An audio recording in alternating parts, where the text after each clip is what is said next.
kHz AFP Radio ay ang opisyal na radio station ng sandatahang lakas ng Pilipinas na binubuo ng Army, Navy at Air Force na siyang maghahatid sa inyo ng mga balita mula sa ating Armed Forces at iba pang impormasyon. Mga katropa, hanapin at ilike kami sa Facebook, Twitter at YouTube. DWDD AFP Radio, ang boses ng Kawal Pilipino.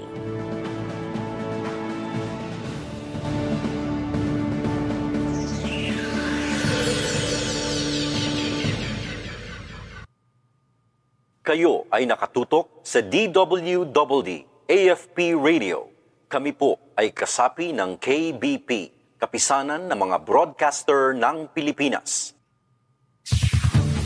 Ito ang DWDD 1134 kHz AM. Balita, impormasyon at musika. Ito ang DWDD AFP Radio. Boses ng Kawal Pilipino.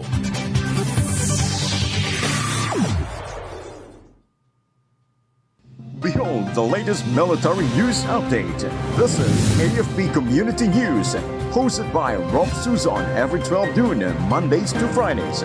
Only here on DWDD Armed Forces Radio. One AFP for a stronger Philippines.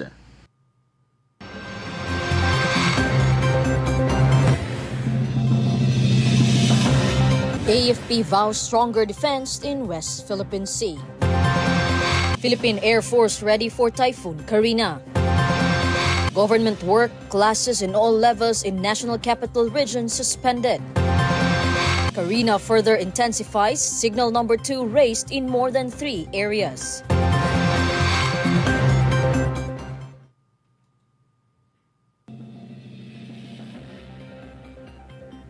A rainy morning, everyone. Today is Wednesday, July 24, and we will bring you the latest news from the Armed Forces and other information around the Philippines. In behalf of Rob Suzon, this is Jai for AFP Community News. DWDD Armed Forces News. And the Armed Forces of the Philippines vowed to uphold President Ferdinand R. Marcos Jr.'s directive and strengthen the defense of the country's territorial sovereignty. According to the General Romeo S. Brownler Jr., the AFP will heed the President's call and reiterated the organization's support to a peaceful and rules-based approach in the West Philippine Sea. General Browner added the armed forces will support on the diplomatic solutions and the de-escalation of tensions, and underscored its belief in maintaining the peace and stability through the dialogue and adhering to international norms. The Chief of Staff of the AFP also expressed gratitude to the government for supporting the armed forces modernization efforts and in securing strong relationship and cooperation with a like-minded nation. DWDD Armed Forces News. And the troops from the Philippine Air Force are gearing up and on standby alert for a probable humanitarian assistance and disaster response due to the Typhoon Karina and Habagat. The Tactical Operations Wing Northern Luzon, Tactical Operations Group 1, 2, and 3 alerted the troops to be on standby alert and have established close coordination with the local Office of Civil Defense to monitor the situation and plan for response efforts. Dedicated air assets for probable search and rescue and air ambulance are ready for deployment, while PAF's 6 rapid response teams positioned in key locations nationwide like Clark, Lawag, Palawan, Davao, Mactan, and Zamboanga, which are all trained, experienced, and equipped for emergency response.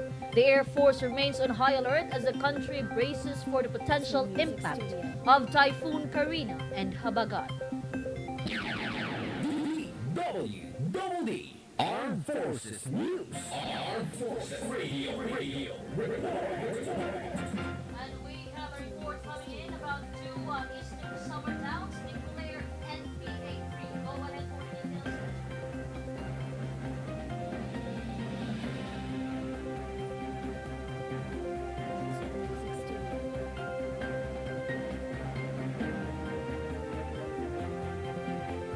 Again, we have a report coming in about 2 eastern summer towns declared NPA free. Go ahead for the details, Spencer.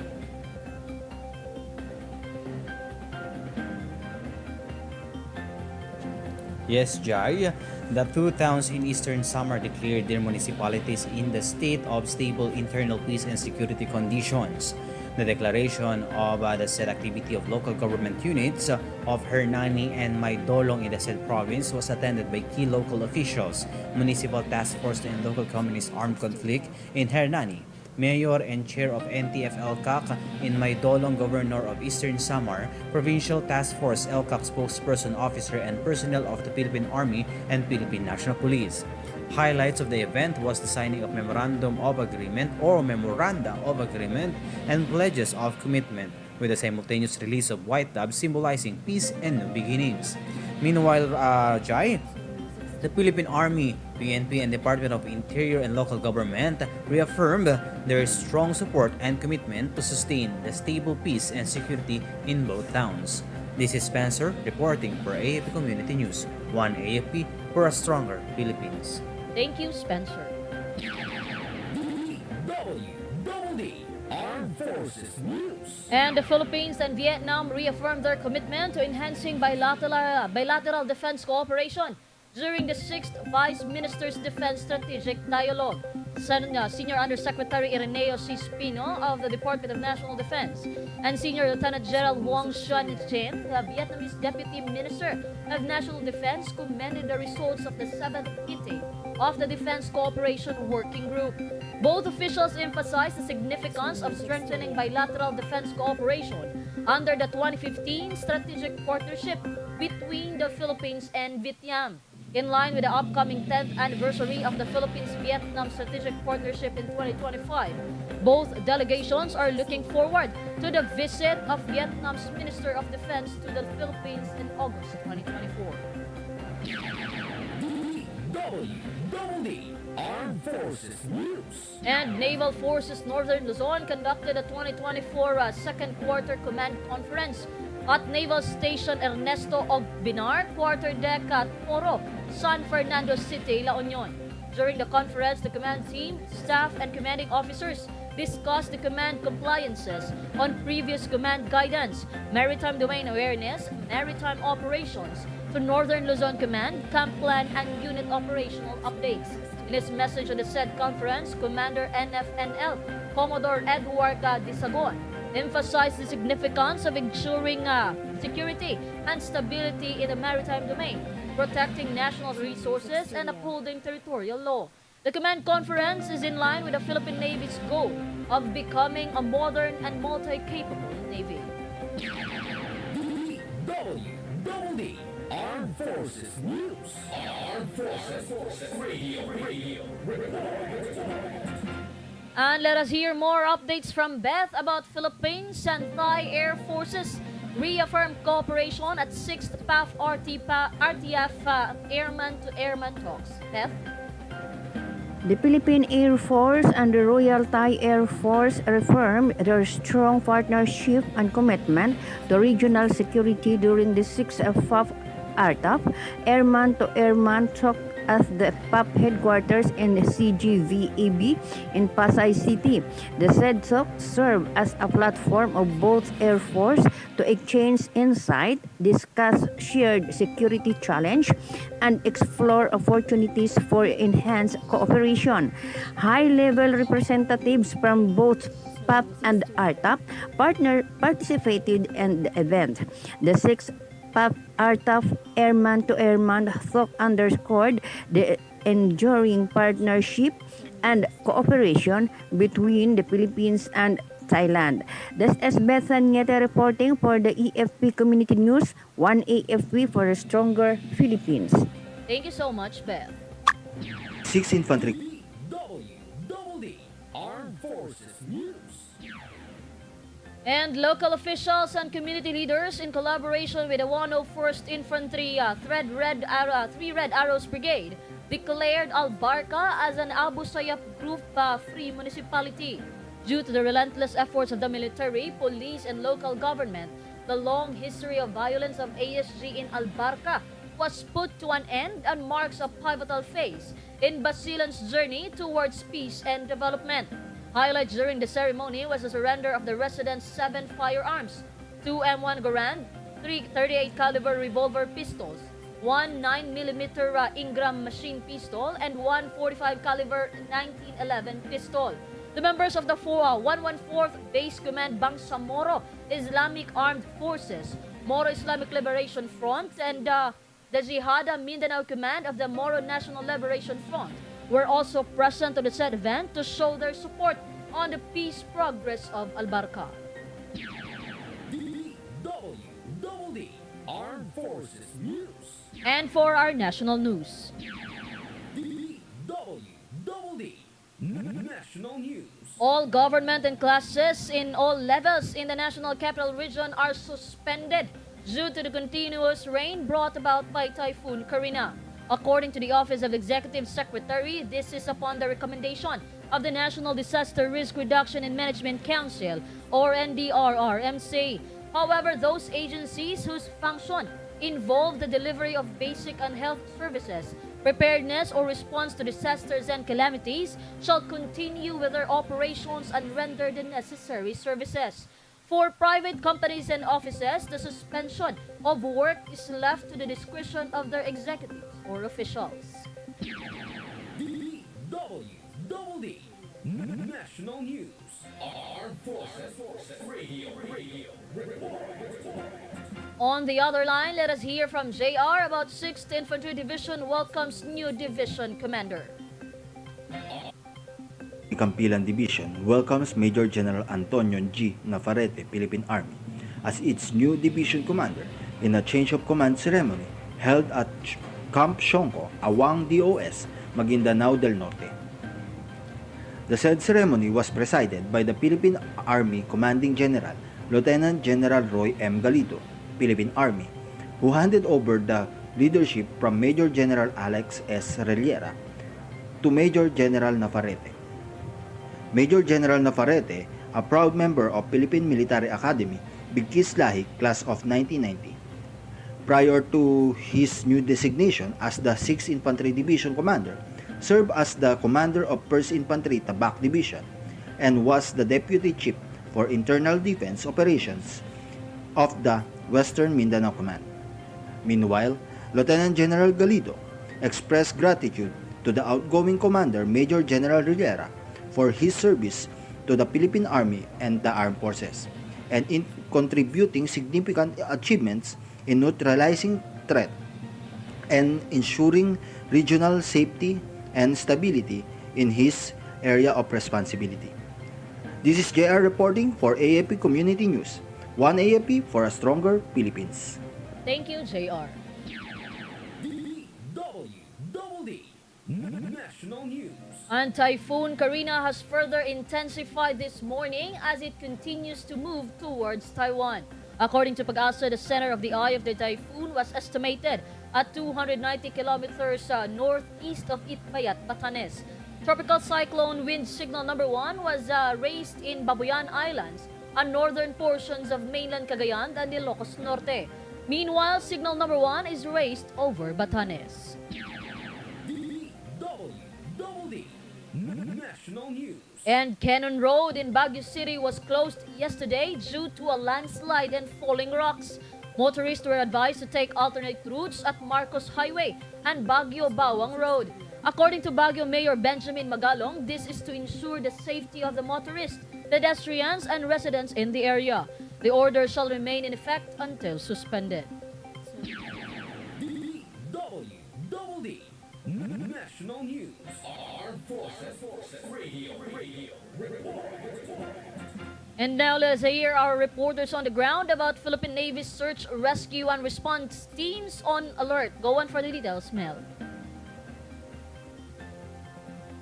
Jai, in preparation for the impact of Typhoon Karina, the Naval Task Force 14 has undertaken focused efforts to ensure humanitarian assistance and disaster response in vulnerable areas of Batanes Group of Islands, Babuyan Group of Islands, Northern Cagayan, Ilocos Norte, and Ilocos Sur. Naval Task Force 14 proactive stance includes 22 search and rescue and response teams being on standby alert with liaison personnel deployed to key disaster management agencies for coordination. Overall, the coordination coordinated response of Naval Task Force 14 and local agencies demonstrated readiness to respond to potential disasters. The proactive measures and strategic deployment are crucial in safeguarding communities and ensuring an effective emergency response. This is Mel Joinesh reporting for AFP Community News, 1 AFP for Stronger Philippines. Thank you, Mel. DWDD National News. And the Department of Social Welfare and Development is planning to procure and launch ready-to-eat boxes within the year. According to DSWD Secretary Rex Gatchalian, the boxes will consist of nutritious food that will complement family food packs that are being distributed to evacuees during calamities. The agency wants to make sure the food packs are not just nutritious, but also delicious, affordable, and made by Filipino companies. DWDD National News. And the Philippine Coast Guard hopes that China will adhere to the bilateral consultation mechanism between Filipino officials and their Chinese counterparts. The arrangement seeks to de-escalate tensions in the West Philippine Sea. PCG spokesman Commodore J. Tarella also said that the country remained steadfast on its sovereignty and sovereign rights in the jurisdiction. In his third State of the Nation address, President Ferdinand Marcos Jr. said that the government will continue to use proper diplomatic channels and mechanisms under the rules-based international order in settling disputes.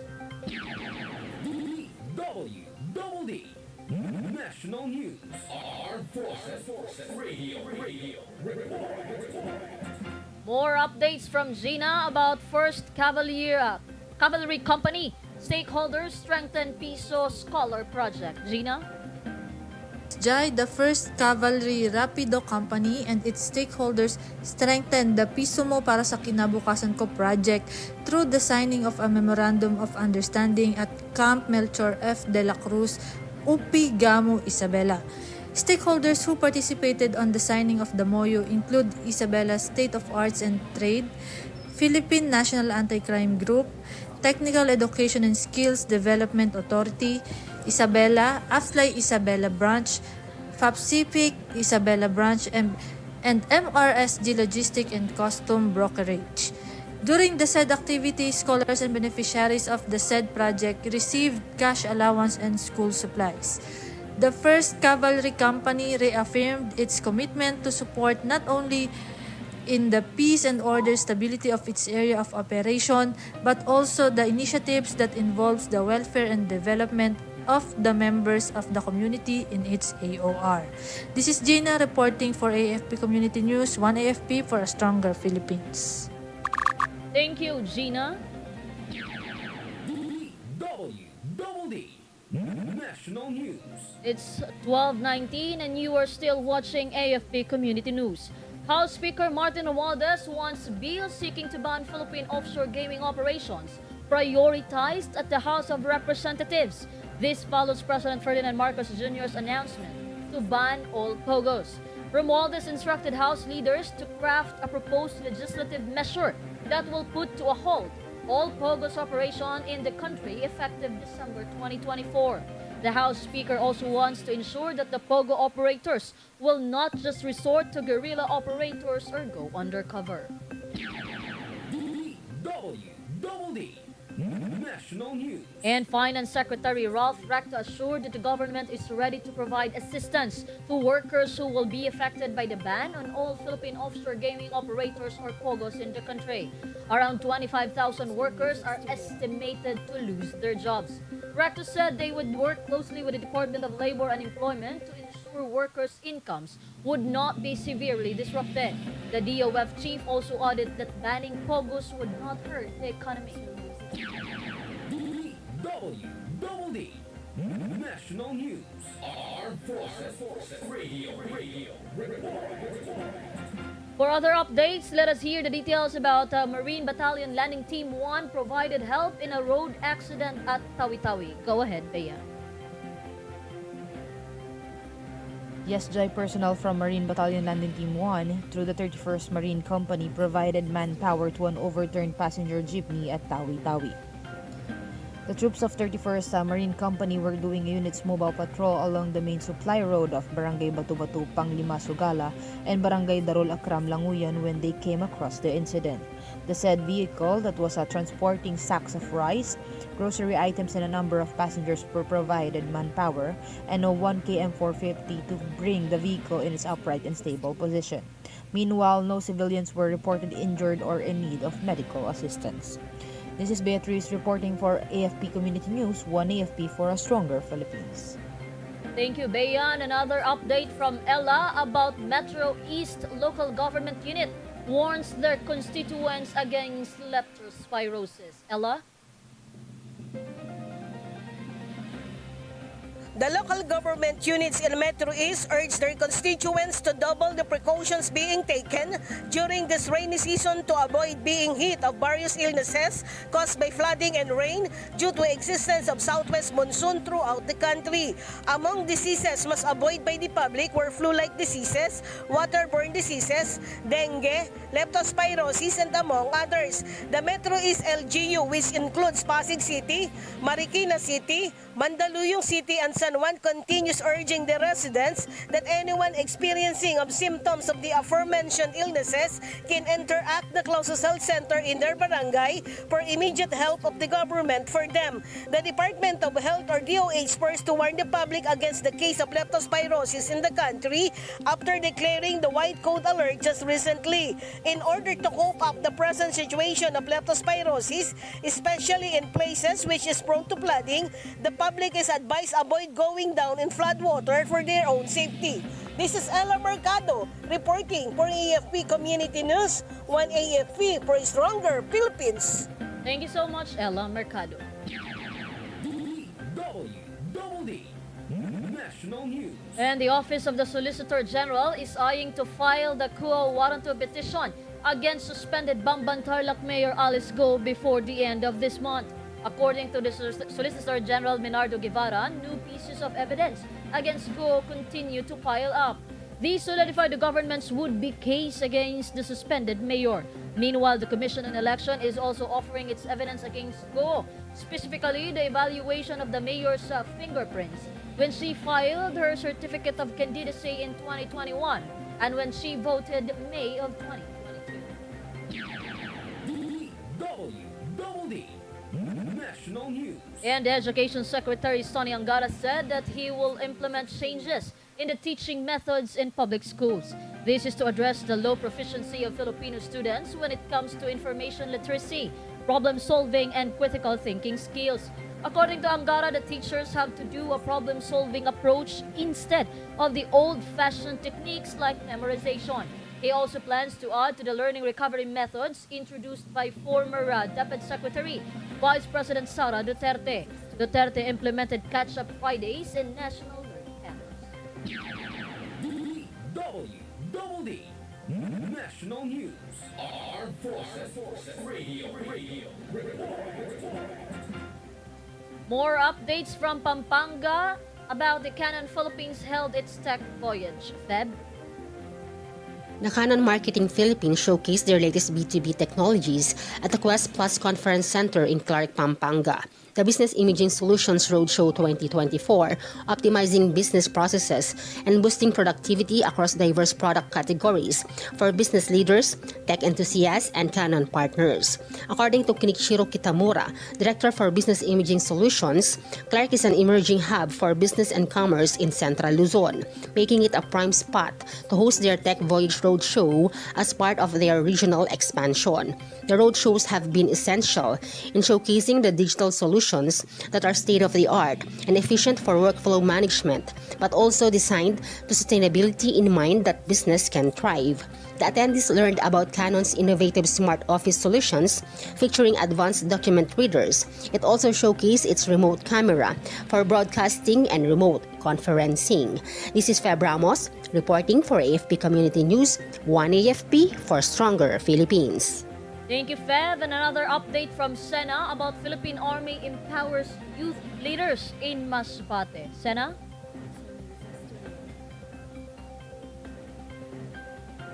Yes, Jai, the 96th Infantry Ala Battalion under the operational control of the 903rd Infantry Patriot Brigade facilitated the 3-day Claveria Municipal Youth Leadership Summit at Lake Oquillague's White Sand Beach Resort in Claveria, Masbate. The activity was attended by 66 youth leaders from different barangays of Claveria, aiming to enhance the potential of the youth to become responsible citizens and catalysts in advocating peace and development. Furthermore, the elected officer of the Claveria Youth for Peace Movement 2024 took their oath to promote peace, unity, and understanding in society. Members pledged to uphold these values and strive to be agents of positive change and inclusivity.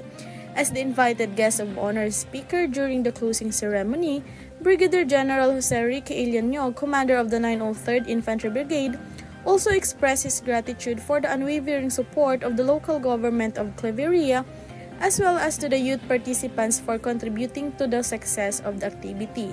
This is Sana from Sulcom reporting for AFP Community News, one AFP for a stronger Philippines. Thank you, Sena. The Department of Finance has defended its directive for government-owned and controlled corporations, or GOCCs, to remit unused subsidies to the National Treasury. This includes unused subsidies of the Philippine Health Insurance Corporation. Finance Secretary Ralph Recto clarified that those funds are possibly just hibernating or sleeping and can be used for another projects to help boost the economy. DWDD National News. And that's all for today's broadcast. Thank you for joining us, especially to our audience in our Facebook page, AFP Radio DWDD. Don't forget to tune in tomorrow for more updates, same time, same station. Again, this is Jai for AFP Community News, one AFP for a stronger Philippines.